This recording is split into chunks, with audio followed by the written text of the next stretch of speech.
Greetings, gentlemen and ladies out there. Coach Clive Maxheath here. Today, talking about my day and trip to the Male Psychology Conference 2018, the second year in a row I've been to this particular event, and it's an insightful event. Lots of really interesting topics and great speakers, and just going to spend a little bit of time here talking about my experience of the day and some of the themes and some of the insights I had off the back of it. So first of all, there was a theme for today, which was Smiley Saturday.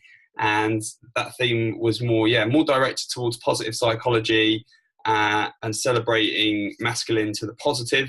A number of the talkers were sort of, their work was sort of more focused in that area.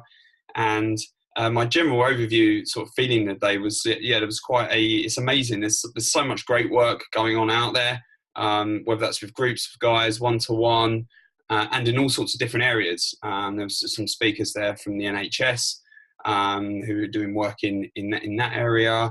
There were the people doing work with sports science, and people doing work helping people sort of coming out of prisons as well. Just a really wide range of areas that were being influenced by this work. And my three sort of takeaways, these were just the big sort of takeaways or insights for me as a men's coach. The first one, and it was sort of said quite early on, it's not the first time I've heard this, but it really sort of re-anchored it, and that is that shame is a core emotion amongst men. So I idea that shame sits behind so much of the challenges and the sort of things that hold us back. But this in here in particular reference to the fact that it was stated that most men in studies believe they ought to be more masculine, or most men believe they are less masculine than other guys. And I thought that was really interesting in looking, first of all, about how if guys had even consciously thought about what it means to be masculine or masculinity in general. And then also sort of like looking outside and sort of comparing their ideals around what a guy or a masculine guy should be, and then feeling somewhat like they don't measure up or something like that, and some of the shame that can come around that. So that was something that really, really sort of connected and resonated. Some of my past experiences, certainly I sort of looking back had moments where I have felt that as a kind of shame. It was interesting to see it named and sort of proven in research, I suppose. The second point came from some work done by the guy who heads up the psychology conference, him and his partner, Martin Sager, a gentleman called John Barry. He's a male psychologist, and he'd done some work with Martin Dormley, who's quite well known in the press. He used to be the editor of Loaded. He's now sort of a sort of champion for various different men's work, men's studies. He sort of markets he's a bit of a champion for men's issues. And he'd partnered up with John and then done some research, got some sponsorship from Harry's, which I believe is a company that sell male grooming products.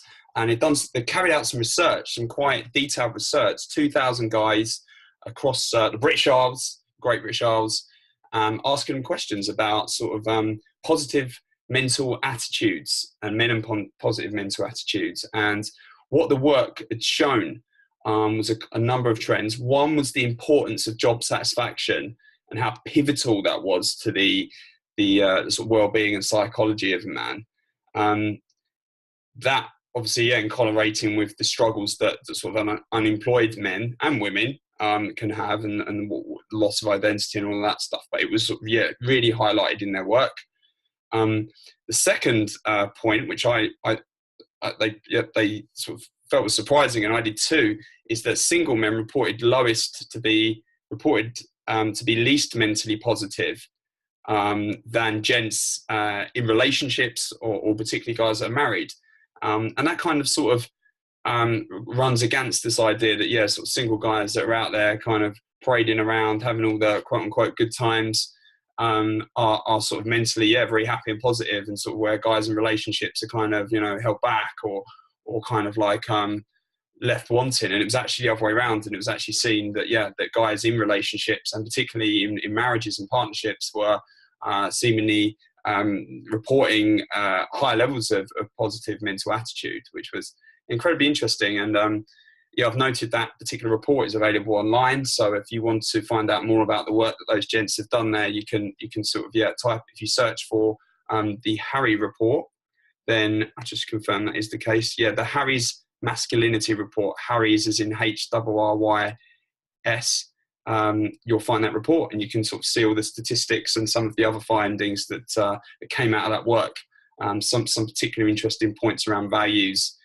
And the final one, this kind of resonated across the day, was the increased propensity for male engagement in wellbeing and mental health services when they weren't promoted as directly those things, and particularly when they were coupled up with other activities such as sport or group activities.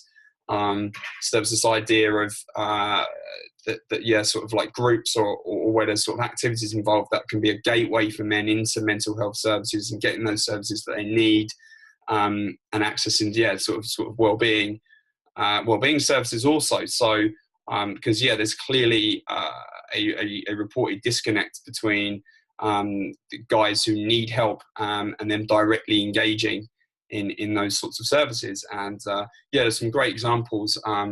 One particular initiative, I've just made a note of it here, was All to Play For, the Men's Wellbeing Project, running a number of things, but one of they'd run like a set up a sort of footballing event or a football initiative where guys would come, they'd play football, have a game, and then 15 minutes afterwards there'd be a therapist or a financial expert or someone there who could sort of would talk to them, and they were sort of more likely to engage in that way. So that certainly got me thinking, and so yeah, so those are my three insights for the day.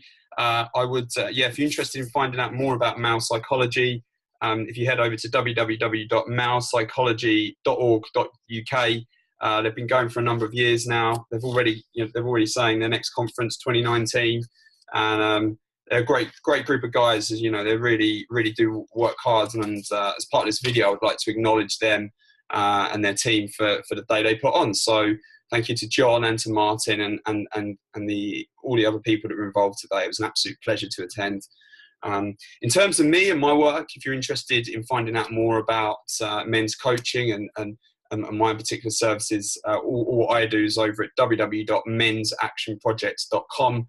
I'm all about positive change and mission and vision, and just getting guys in alignment and sort of being the best they can be. For me, it's all about focus, balance, and it's about the good life. I wish that for you, and I will catch you guys a bit further down the road. Do and be well.